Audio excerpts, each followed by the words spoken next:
Good morning everyone. এখন বাজে সকাল 9:15। আজকের ব্লগটা এখান থেকে শুরু করলাম। তো সারাদিন তো এখন অনেক কাজ আছে, এখনও চাও খাইনি। আজ যেহেতু শনিবার তাই একটু লেট করেছি, ছেলের স্কুলটাও নেই, তাই কাজে সেরকম কোনো চাপ নেই। জল টল খেয়েছি, নিজে ফ্রেশ হয়েছি, এরপর একটু চা খাবো, তারপর দেখা যাক কী করি। অন্যদিন সকালবেলা অনেক কিছুই তো হয়ে যায়, আজ কিচ্ছু হয়নি। মাছ এসেছে, এই যে মাছ এখনও ধুতে হবে, তার আগে চা খাবো। চা তো খাবো, আর একটা জিনিস বানাবো, কয়েকদিন দিয়ে খেতে খুব ইচ্ছে যাচ্ছিলো, তাই আনিয়েছি বাঁধাকপি। বাঁধাকপি তরকারি দিয়ে মুড়ি খেতে কদিন দিয়ে খুব ইচ্ছে যাচ্ছে, তাই বাঁধাকপি আনিয়েছি, বাঁধাকপি তরকারি দিয়ে মুড়ি খাবো। তো দেখা যাক মাছের মাথা দিয়ে বানাই নাকি প্লেন বানাই, তোমাদের সাথে শেয়ার করবো।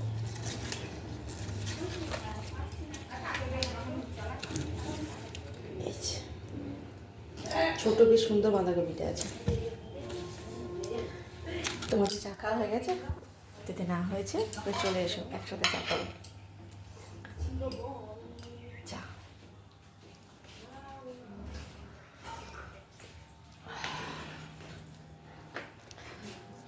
চাটা হচ্ছে একটা এনার্জি ড্রিঙ্ক। বিস্কুটটা নেব, আমার না ক্রিম কেকের বিস্কুট ছাড়া কোনো বিস্কুট খেতে ইচ্ছাই করে না। আর একটা বিস্কুট খাই, ডাইজেস্টিভ বিস্কুটটা, ওটাও কিন্তু খেতে খুব ভালো লাগে। ব্যাস, এছাড়া আমার আর খুব বেশি অন্য কোনো বিস্কুটের দিকে নেশা নেই। মাঝে মধ্যে কখনো কখনো খাই হয়তো, কিন্তু সব থেকে ভালো লাগে এই ডাইজেস্টিভটা আর এই ক্রিম কেকটা।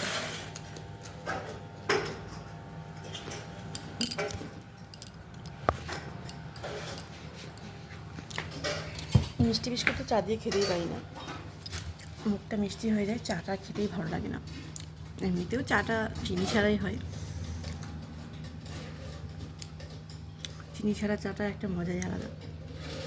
আগে এত বেশি চিনি খেতাম, চায়ে মিষ্টি পছন্দই হতো না, কিন্তু এখন চিনি ছাড়া চা খাওয়া ধরে ফেলেছি, মানে অভ্যাস হয়ে গেছে।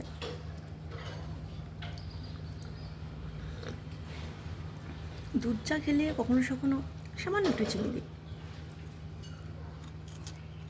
আমার গাছগুলো খাই, দাঁড়াও।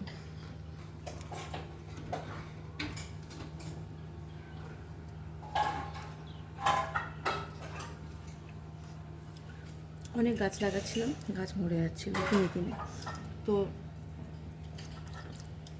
গাছের টবগুলো ফাঁকাই ছিল, ভাবলাম কী লাগানো যায়।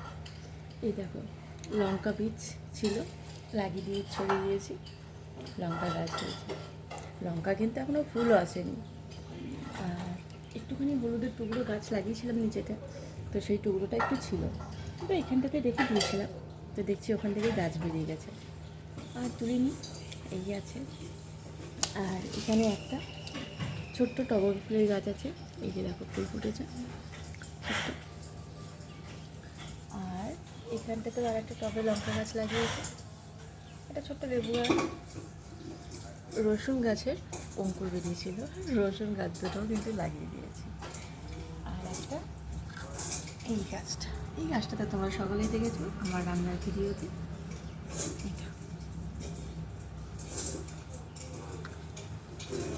আর টাকা দিয়ে গাছ কিনতে ইচ্ছা করে না, কারণ আমার হাতে গাছ একদম হয় না, সব মরে যায়।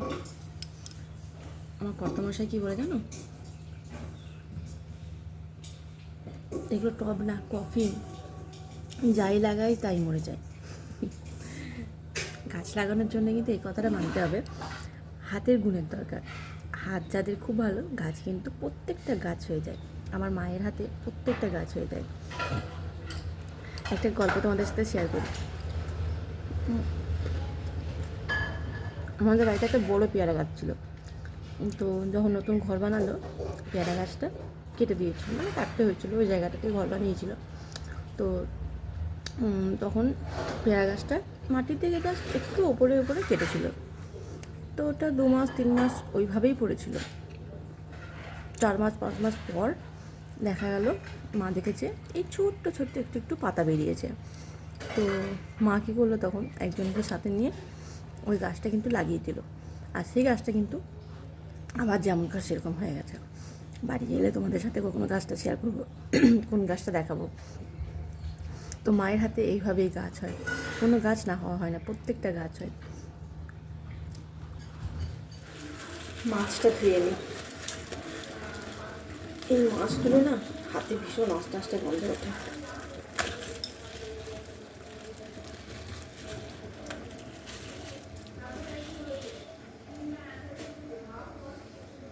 আজ কাতলা মাছ এনেছে। বাহ, তেলটা খুব সুন্দর আছে তো। আজ একটু তেল চচ্চড়ি হবে। তেলটা কিন্তু খুব সুন্দর আছে।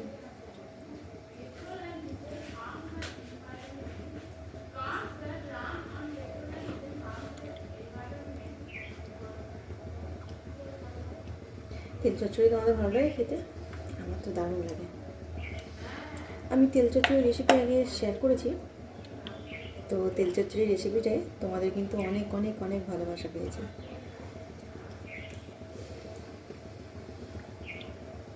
চলো মাছটা ধুয়ে নিয়ে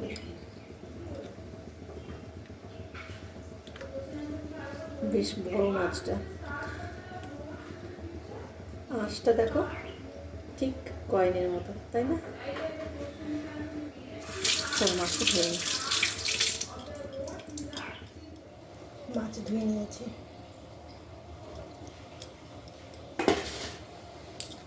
এবার বাঁধাকপিটা কেটে নেব।